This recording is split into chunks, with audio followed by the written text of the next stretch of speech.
ICT Group. ICT Group нь Монголд анхудаа токен буюу цахим валютаар баталгаажсан хувьцааг гаргалаа. Өнгөрсөн сард Америк нэгдсэн улсын Tesla компани дэлхийд хамгийн том тооцогдох Binance крипто биржид токенжуулсан хэлбэрийн хувьцааг анхудаага гаргасан бол ICT Group 2 дахь тохиолдол нь болж байна.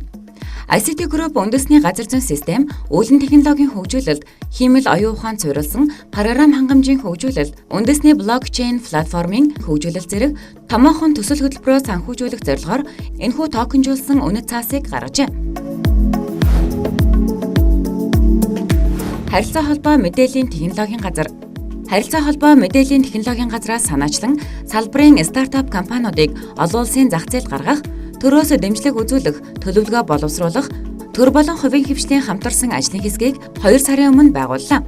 Энэхүү ажлын хэсэгт хувийн хвшил болон иргэд сайн дураараа бүртгүүлж ажлын хэсэгт орж ажилласан юм. Энэхүү санал элчин сайдын яам, консулаар дамжуулан олон улсын компаниудтай холбоо харилцаа тогтоох, гадаадын томоохон хэвлэл, Монгол компаниудын мэдээлэл, бүтээтгүүний танилцуулга нийтлэлийг гаргадаг байх.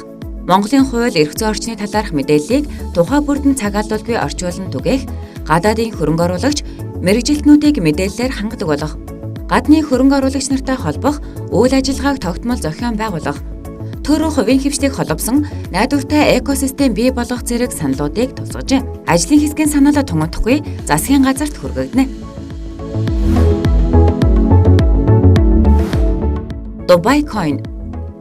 Арабын нэгдсэн Эмират улс биткойны давлгаанд нэгдэж, өөрийн нэр дээрх Dubai Coin-ыг энэ 7 хоногт гаргасан байна. Энэ койны олон улсад арилжаалагдах үнэ нь $117 Америк эхэлж байгаа юм байна.